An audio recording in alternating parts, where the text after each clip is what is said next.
I think men are more and more shying away from being strong communicators and being like upfront about what they want. And I think that women shouldn't have to always do the communicating, but a lot of times we end up doing it and asking the hard questions. So I think men need to step it up.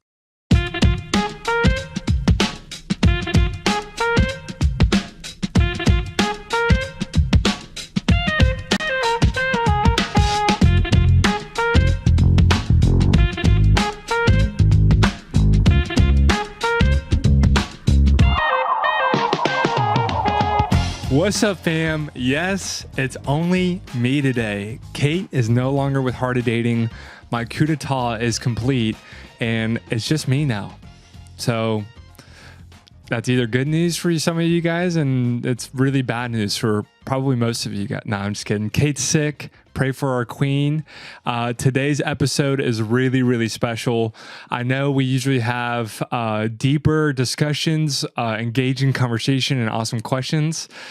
I'm not going to lie, today is a little bit more of a fun and entertaining episode. And I'll be more honest with you guys. When Kait presented the idea and the topic for today's episode, I was a hater. Okay. I said, there's no way this is actually going to be fun. There's no way that people are actually going to enjoy this and it's going to be entertaining and we're actually going to learn from it. And hey, man, I was wrong. So Kait's going to take that last 5 seconds and just play it every single night before bed. I was wrong. Those are the best 3 words you could ever hear your boyfriend, girlfriend, spouse say. It just feels so good. So you guys are all getting that experience and feeling for one day. Just know you heard it from me first, okay? Hey, real quick before we jump into the episode, 2 quick things. Conference, yeah, I'm going to mention it. I'm going to bring it up because I don't want you to miss out. I know for some of you who are not going to be able to make it in person, you've been procrastinating, buying that ticket online, you're going to be with family. Hey, listen, we've all been with family that weekend after Christmas. And there is nothing going on. You're bored. I'm bored. I've been so bored.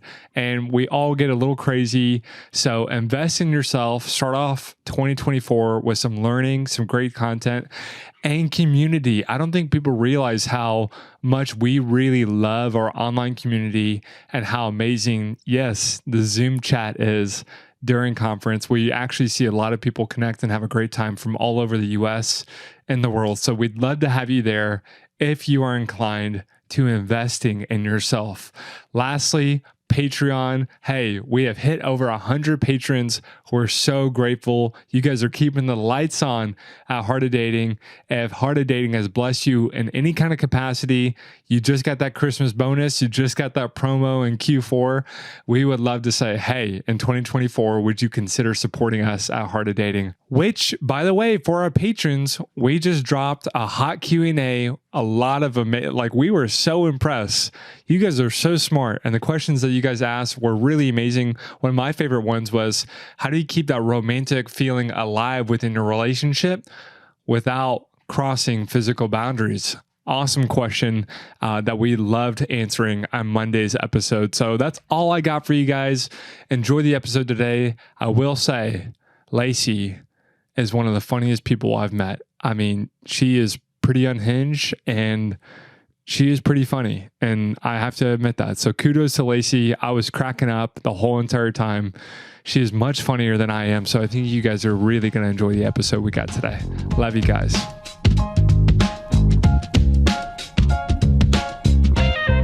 What's up, fam? This is JJ and Kait, and we have a special guest in the studio today. Yeah. Lacy Abercrombie. You might know her as Pastor Jezzy Beth, filled with God's Spirit on Instagram. Pastor Jezzy, Lacey, how are you today? I'm great. Wow, that is honestly such an intro. Thank you so much. I've never been called Pastor Jezzy before, but I think I'm going to get a name tag that says that probably. That's so funny. That's what your name should be on Riverside right now, Pastor Josie, instead of Lacey. Agree. Well, hey, the first time we met you was this August. Was that the first time that you did the Pastor Jezzy Beth act? Is that what? Were you there? That was the. Were you there for that? Yes. Dead. Yeah. No, I've done Jezzy Beth live one other time before that. That was my second time ever doing it live, but I've never done, that was like improv. Everything I did up there was improv. So I've never done Jezzy. That was improv? That was all improv. Yeah. Like literally at dinner that night, my friend Daniel Madry, do you know him? He literally convinced me at dinner to do it. He was like, just do it. And I was like, I have 10 minutes to choose what I'm going to say. He's like, just do it. I was like, okay. And I did it. That is so amazing. I sadly missed all this because I was at the talent show night, right? Oh, yeah. You were napping. I was going to bed because why do I say hashtag? I was in the first trimester of pregnancy and was not doing great. So I missed it. I have so much FOMO right now. It was like 200 people like howling, laughing. And it was, you put yourself out there. So I just, from afar, I actually have the most respect and I actually really admire you. I mean, it took a lot of guts doing what you did out there. It was really JJ. scary. I was literally just sweating. So Is that the most nervous you've ever been? in my whole life, probably not. Okay. Probably not. Like, have you been on any dates where you were more nervous than that night?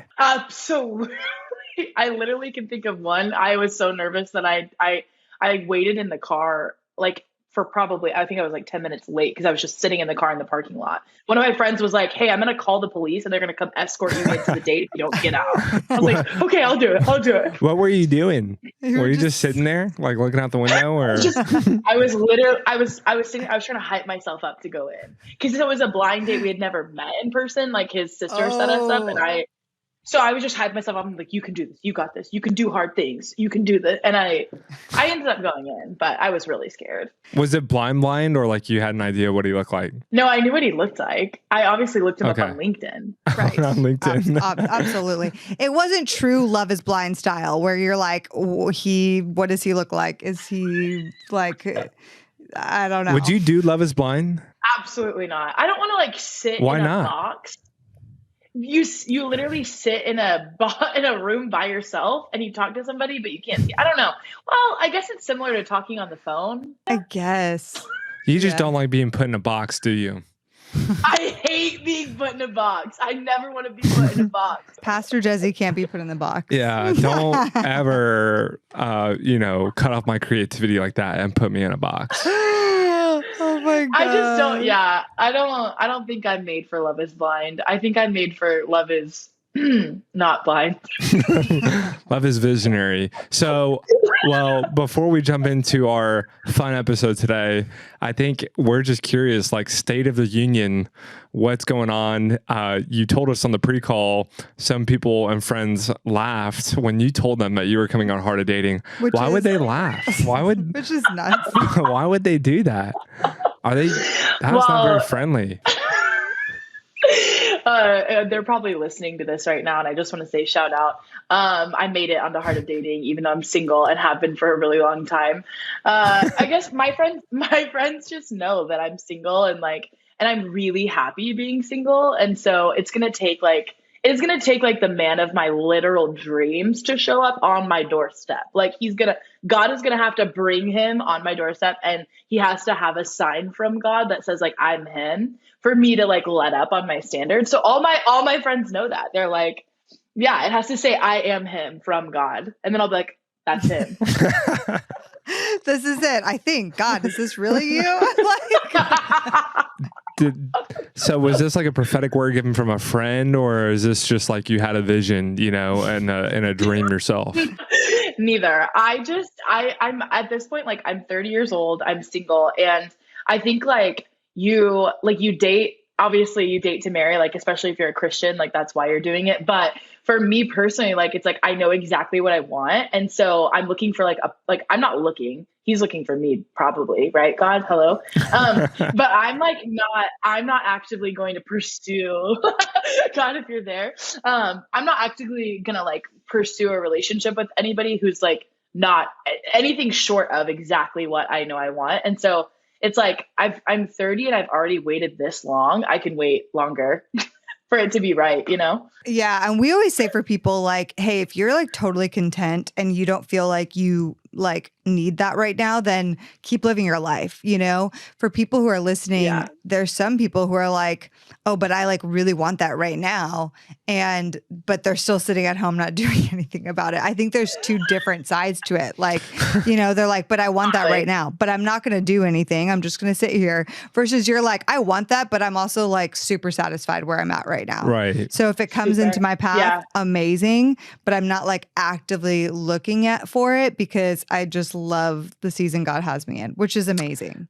Were you always this way? Like maybe like were you born this way? Or, you know, did you have something happen that you're like, you know what?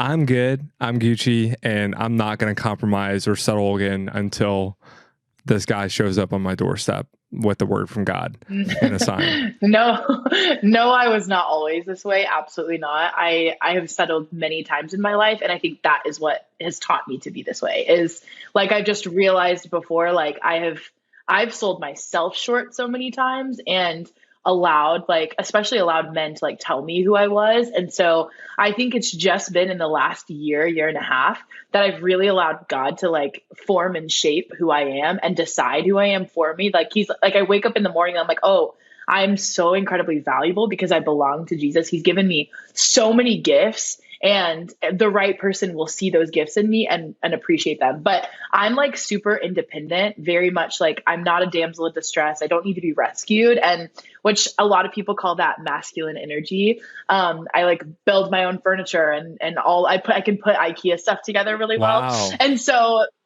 yeah, so I'm not like, I don't know. I'm just not waiting to be rescued. I'm just going to keep doing it. Like what Kait said, like, I'm just going to keep living my life, doing what I'm doing. If he comes along, that's great. And if he doesn't, I'm like super satisfied with my relationship with the Lord. I'm super satisfied in my friendships, in my church. Like a man can only come and invade my space if he's going to add value to it. If we can build the kingdom together, like I'm down. But if he's not going to add value, then it's like, there's no point. So good. I mean, that's like let's slow clap. 1, 2. Slow clap.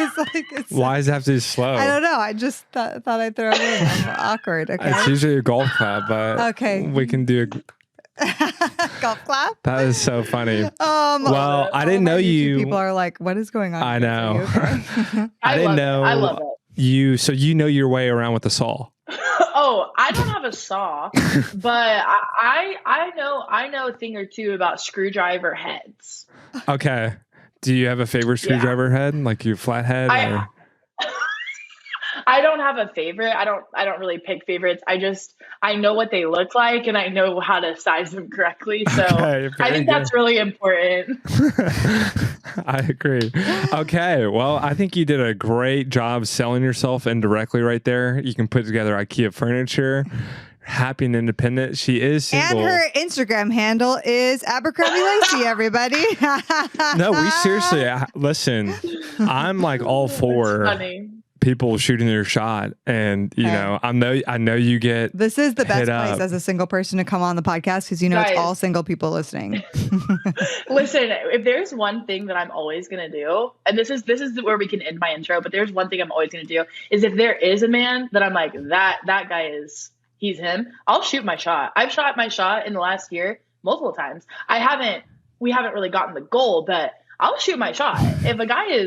If he's him and he's looking good, I'm going to say, hey, what's up? Wow. So you believe in shooting your shot and dropping the hanky. Believe in it. Yeah. I love it. If he's a godly guy and he's like cool, he has swagger, you know, style, and he treats his mom well, if there's no way for us to be in the same room together, then I'm going to DM him and just say, do you want to date? So I will tell you this, Lacey, I don't remember who this was, but I must let you know that somebody saw that we were both at Next Gen and they messaged me being like, do you know like Lacy Abercrombie? Because I want to ask her out. And I saw this message and then I forgot about it. And so now after this, I'm going to have to go back and find that message and find who that was. Because I accidentally ghosted this person, but they were like, I think she's amazing. And so I don't know. I think they were like looking for me to intro maybe, you guys, but anyway. Well, I love the fact that you're all over LinkedIn DMing guys and shooting your shot. You know, I just love that you will do whatever it takes to get in touch with them, you know? LinkedIn. Okay, we're cutting that part out because I'm not desperate, but I will shoot my shot if I want. Hey, listen. One time I like went as far. There was a guy who had he loved this one song, and I screenshotted it on Spotify, and it was called the song was called "Are You Bored Yet?" And I photoshopped it to say "Are you single?" and then I sent him that as the shooting of the shot. It was brilliant. Yeah, let's go. Brilliant. It is. What did he reply? He did reply. He was seeing somebody else and was also about to move. Yeah, he was like, I'm single technically, and I was like, you lost me. So, but he's a sweet guy, really good guy. If you're listening. Well, he better. I mean, did he acknowledge the effort? Oh, he was like, this is actually the best way to shoot a shot I've ever seen. I was like, you're welcome. There you go. So some people just have to be creative. Yeah, I mean, listen, we're in Spotify rap season. Find one of those top 5 songs that they've been listening to that they're bragging about to the whole internet and Photoshop, single in a fun way and send it to them. Wow, honey. Thank you, Do Lacey. what you got to do. You just gave somebody an idea for how to make it happen. Well, okay, guys, this is so fun. So we're going to go into even more fun times right now. I thought it would be fun this season, and our team thought it'd be fun if we did some psychoanalysis of some holiday rom-coms. And we're going to start with The Holiday, the movie The Holiday. I actually was shocked when I posted the other week that I was watching it, which I watch every year. And some people are like, what is this movie? I'm like, what? How do you not, have you not seen this movie? Anyway, if you haven't seen this movie, I love this movie. I mean, yes, there's a sex scene in it or two, I think. So just forewarning, okay? We are a Christian podcast, but I just want to let y'all know that. But I think this is one of my favorite. It's definitely my favorite holiday movie. It's so feel good. There's so much greatness to the ending. JJ, do you like this movie? It is as cheesy as it gets in some ways. So therefore, yes, I love it. It's a 10 out of 10 for me. Lacey, what do you feel about this movie? Oh, it is hands down my favorite holiday movie. It is the best movie to watch. Every Christmas, you have to watch it. Every Thanksgiving, honestly. I start watching it on Thanksgiving. So. I watch it over Thanksgiving. It's the best.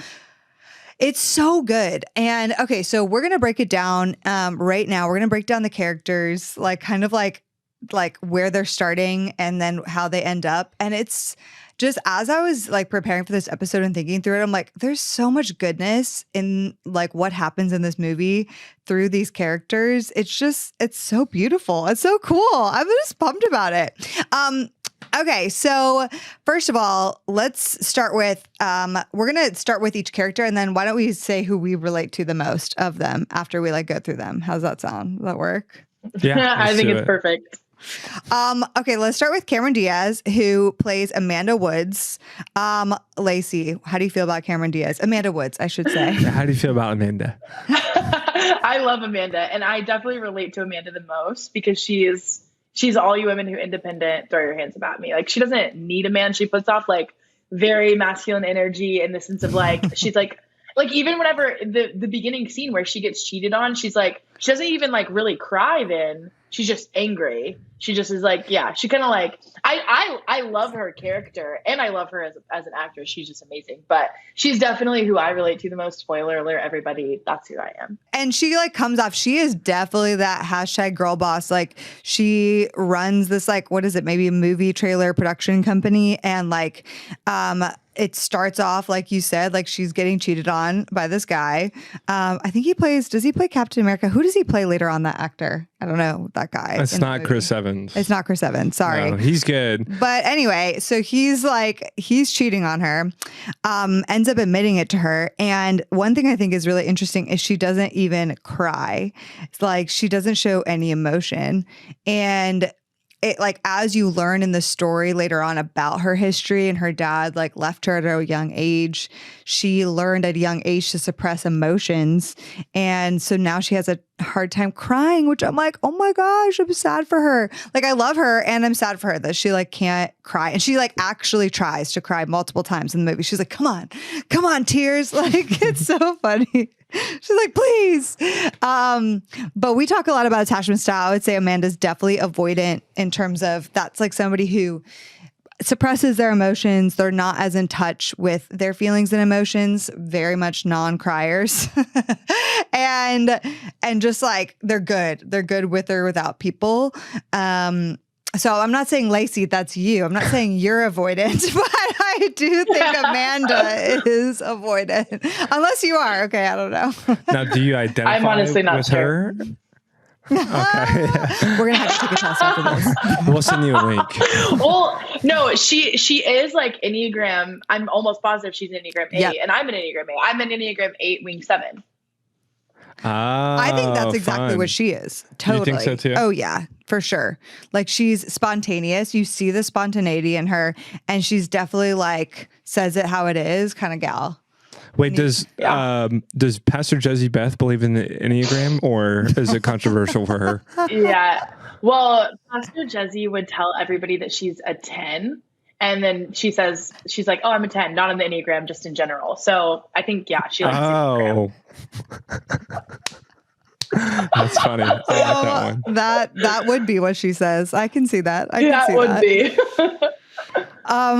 But I also love that you say this too, Lacey. She has the masculine energy. She kind of puts off that I don't need a man vibe. And yeah, so like she starts the movie going through this breakup and she's like, I need to get away.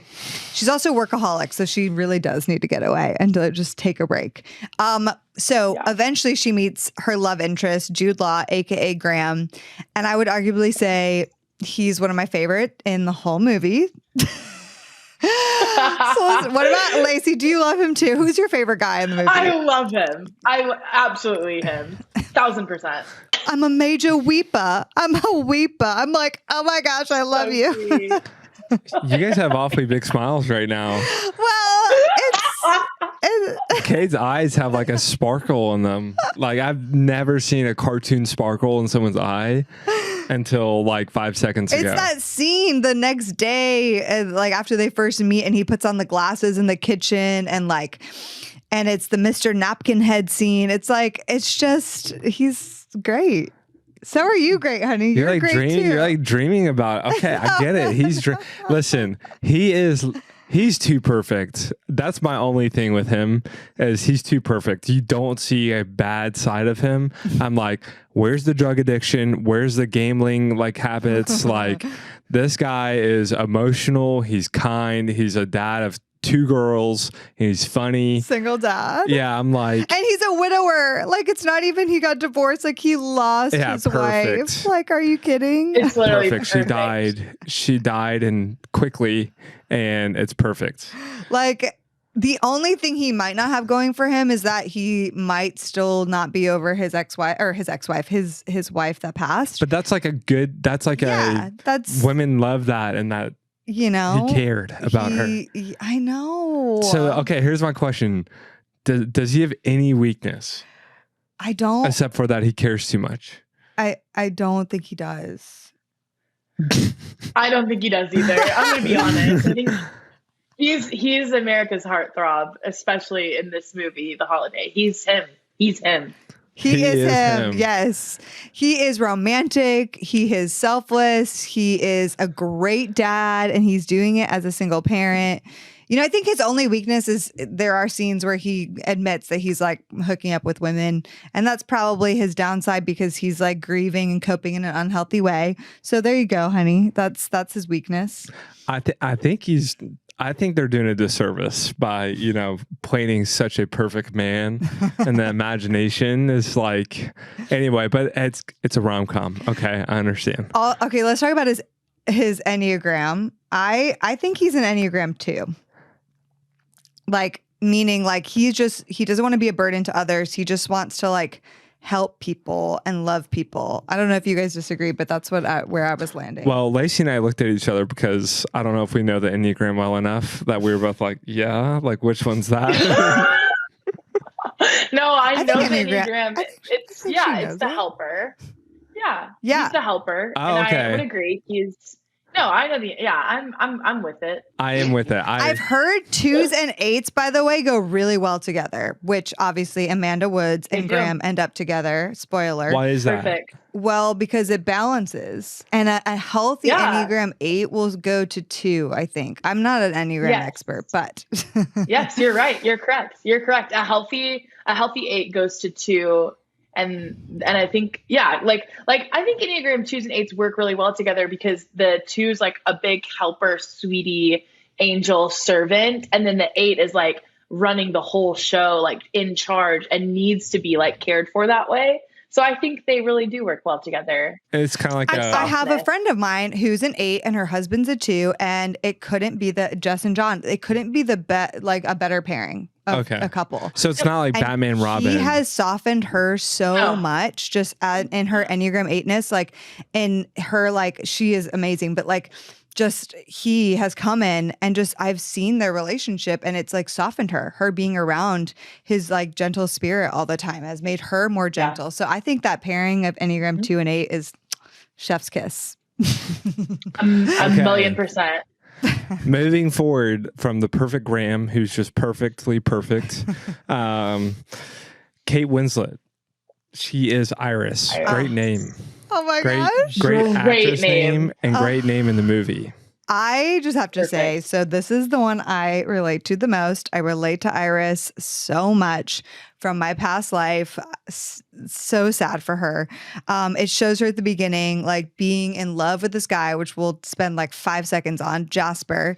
And he is a horrible, narcissistic, manipulative guy. And she has this unrequited love with him. Like he keeps dragging her in and luring her in through, I'm sure, love bombing and things, and then just like letting her go and never committing to her. And isn't he married? Yeah. It starts with he's getting engaged. Yeah, he's the biggest punk of any movie I've ever seen. He's top 4. Big punk. Yeah. Top 4 but punk. You feel for Iris because, and I can at least relate to her in some ways because there's a lack of confidence in her. So she thinks that's like the only love that she's capable of. And she's like, maybe she has that thought process of like, I can fix him. I can change him. I can make him better.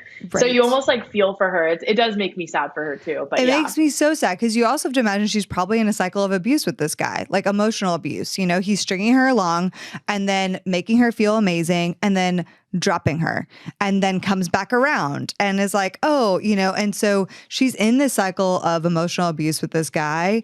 And, you know, it starts where she is finding out that he is engaged and she has to write the article and they're like in the news that she works for about their new engagement, which is like, oh, just another stab to the heart.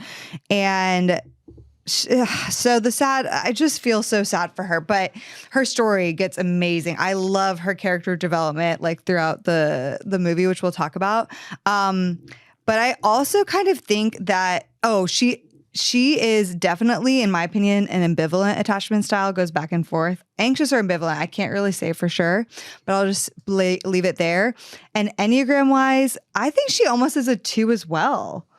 But I'm not sure. I'm open to that being like a little bit challenged by you guys. I feel like I could also see her being a 9 and you know, like not really speaking up or like saying like, hey, I don't like that you're doing that. Like which we see her develop as the movie goes on. But also I would say like 9s get into those kind of situations too, because they want to just keep the peace, not really willing to like stand up for themselves. And so I could see that in her as well. What's the 9 called? What's the peacemaker. Yeah, I could definitely see that because she will like get ran over at all costs. But I love, you know, she is a really likable character. She's really, really kind and sweet. I love how she just adopts an old man to be her friend. So sweet. You know, Abbott, so really, cute. really awesome. And then she ends up with, he's one of my favorite actors of all time, specifically Kung Fu Panda. I'm a big Kung Fu Panda fan. Jack Black. Yes. Yeah. I feel like you're most like Jack Black in general, babe. That is a great compliment. Like, I think you are like Miles in this movie, actually. If I had to. So am I like Jack Black in real life or like Miles in the movie? Miles in the movie.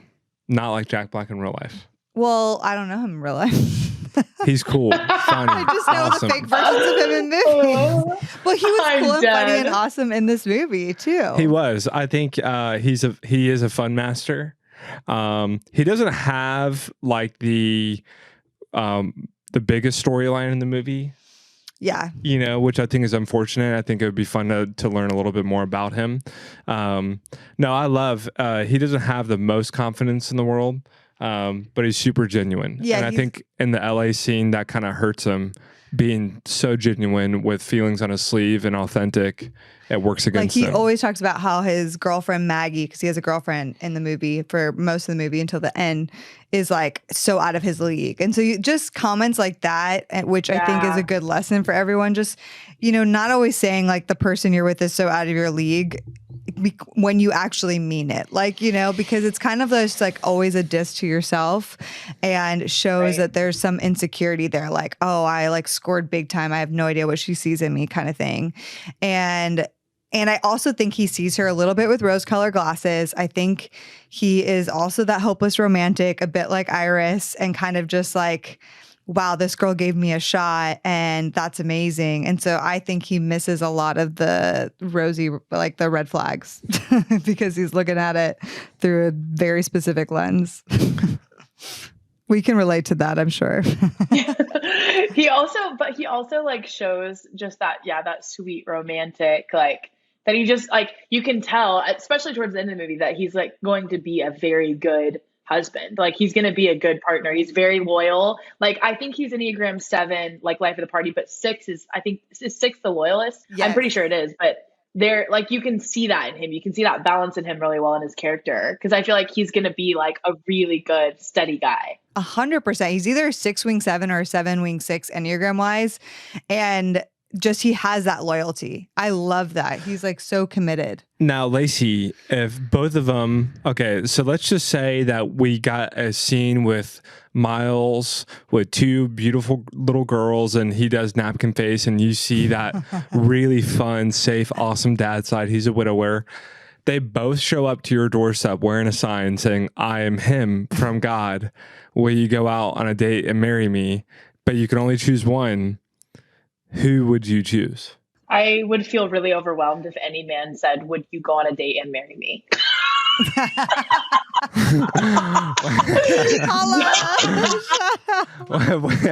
That's a good point. Okay, we'll just keep it to date with the potential to marry, obviously assumed. They both show up at the same time, both ring the doorbell at the same time. Which one would you choose? I'll be honest. I love a dork.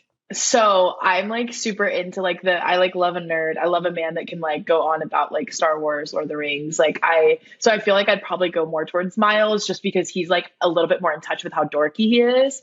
But I do love that Graham, like in the movie, Graham is very like Mr. Napkinhead. Like I would be all over Mr. Napkinhead. If a man put a napkin on his head to impress children in front of me, I would be like, that's bae right there. Yeah, that's bae. I love him. I love him.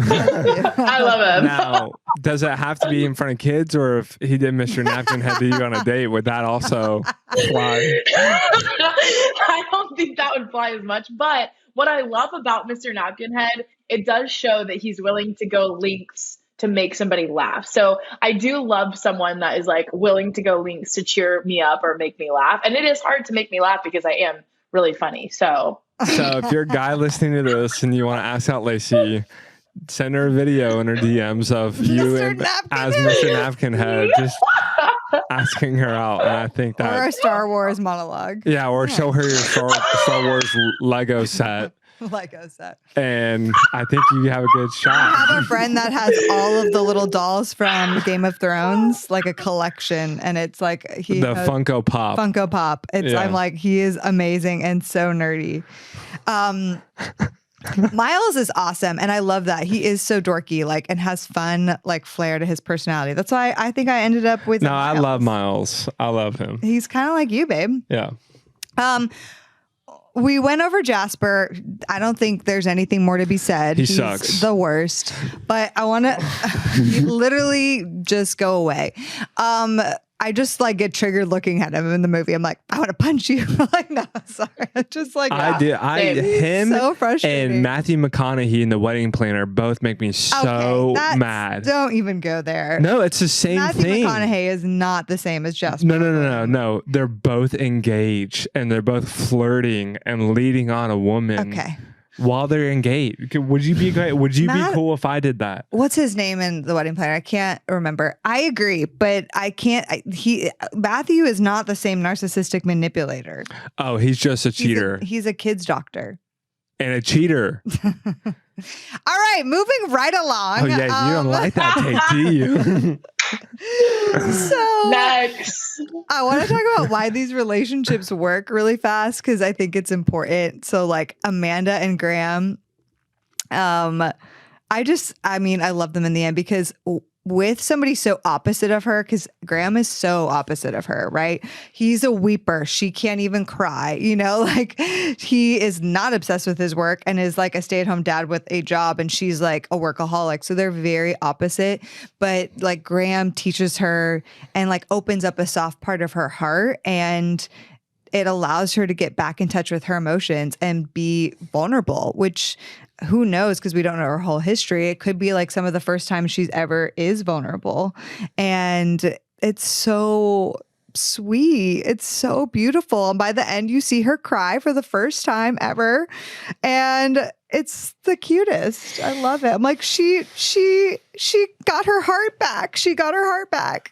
Yeah, I think anytime couples get together that they have opposite things, that they bring those out of each other. So like, someone being really outgoing, dating somebody who is a little bit more shy and reserved, and then they bring that out in each other. Like the guy can bring out the little bit more quiet and reserved in her, and then like she'll feel safe bringing out that. It's like anytime y'all can balance each other out, anytime couples can balance, I think it's beautiful to see. And they are like such a good example of that, and where like the vulnerability of both of them, because he reopens his heart to love after, his wife passed away, and she opens her heart and like is willing to trust again. And so like they balance that part out in each other. And I think that's so sweet. And it showed them like how to trust people again. I feel like too, like they're like they're both stepping into bravery and courage to like do what they think is scary. And they're both showing to each other that they're trustworthy, and that's healing like a lot for them, which I think is so beautiful. Like, which is a point to just make for everyone listening, that like you can heal only so much before a relationship, and the relationship itself will also often bring you additional healing. You shouldn't look to that person to make you healed and whole and full. Absolutely not. But in a healthy, stable relationship, like it's going to heal certain things and continue that healing that ideally you've already started separately. Like the whole thing about this story is obviously I don't think Amanda took enough time from her last guy to Graham. Okay. It was like 2 weeks and she's already like in love with a different guy, but that is rom-coms and that's what happens. There's like never enough time in between all these events. But in general, like I think there's so much in safe relationships and healthy relationships that will heal even more for us, which is amazing.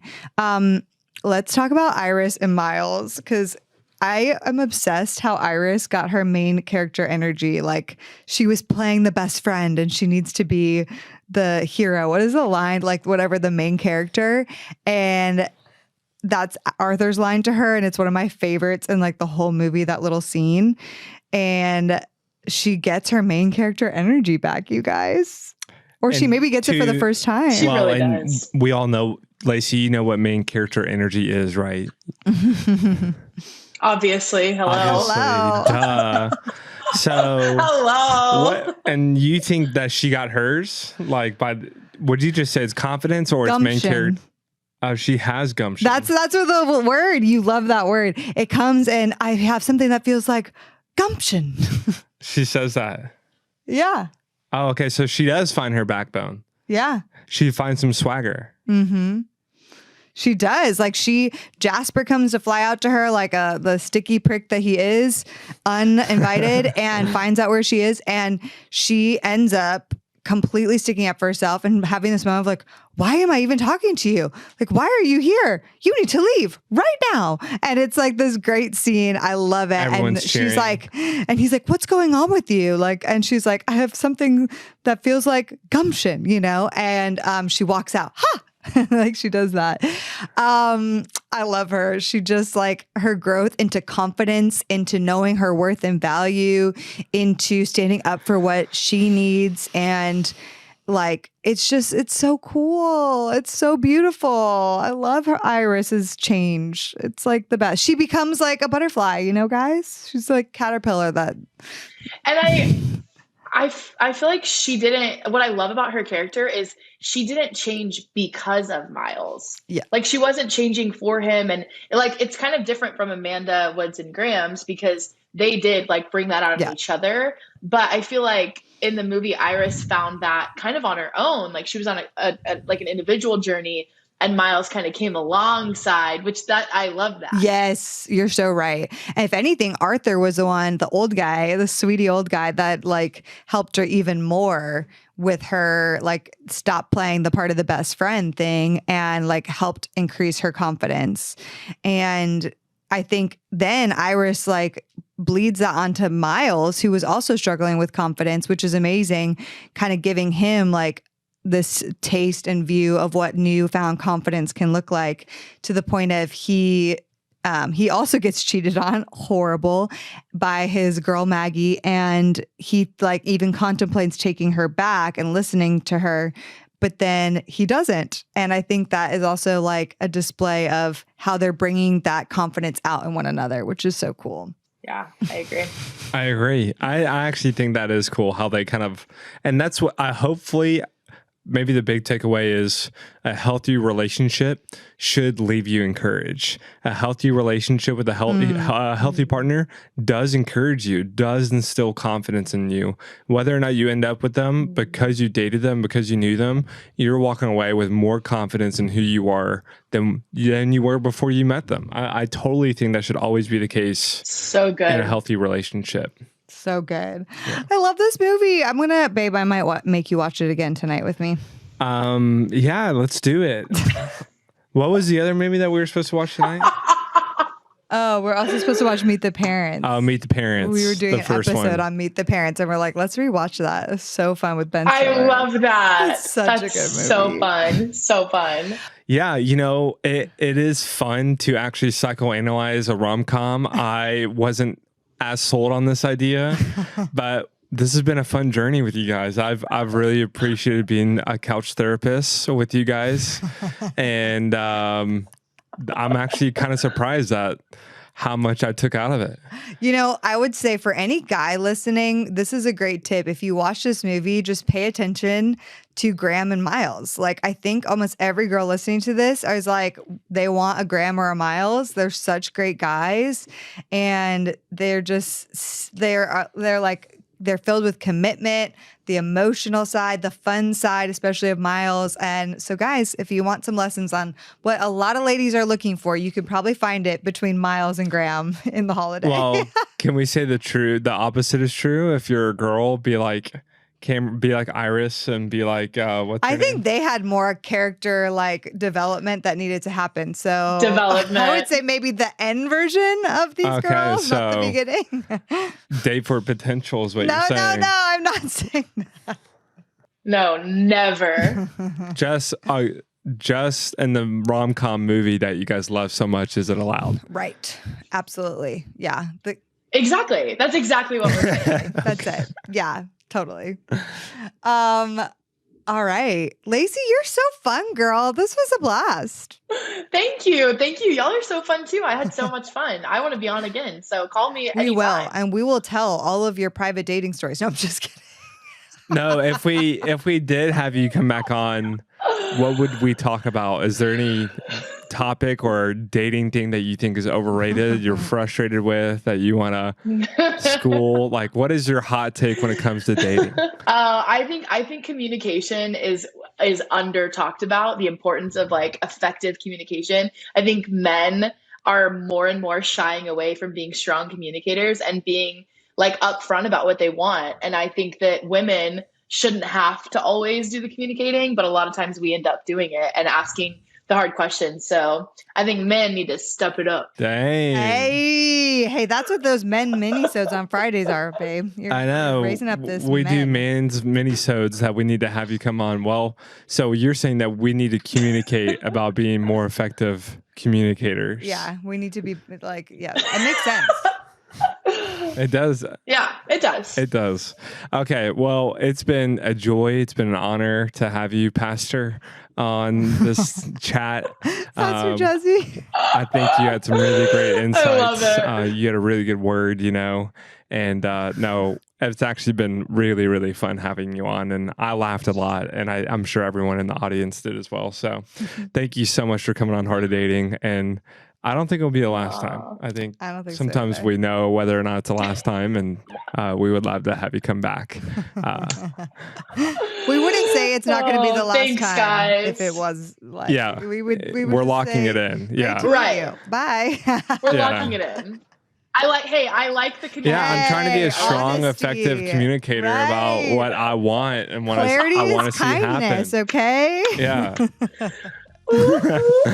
All right, girl. We love you. I love it. And you guys got to check Lacy out, obviously, on the gram and all the fun things she's doing. I said it earlier, Abercrombie Lacy. But you got to do it. Do you have like a website or a Patreon that we can find as well, or? Nope. Okay. Nope. Just Okay. Instagram, TikTok. Great. the best. Oh, All yeah, right. on TikTok. Of course. Bye, Lacy. Bye, girl. Bye. The Heart of Dating podcast is created by Kait and JJ Tomlin. Shout out to our epic audio and video editor, Scott Caro. We have an amazing Heart of Dating team who helps bring this show to you each week. I want to shout out Kelsey Napier, our Heart of Dating digital marketing coordinator, and Elena Gibson, our brand and community manager. We couldn't do it without them. Now, if you guys have never ranked us or reviewed us on iTunes or Spotify, would you consider doing that? It would mean so much because our podcast can get more discovered and more people can learn how to better date as Christians. Don't we all want that? We launch our podcast each and every week on Wednesdays, so we will see you next week.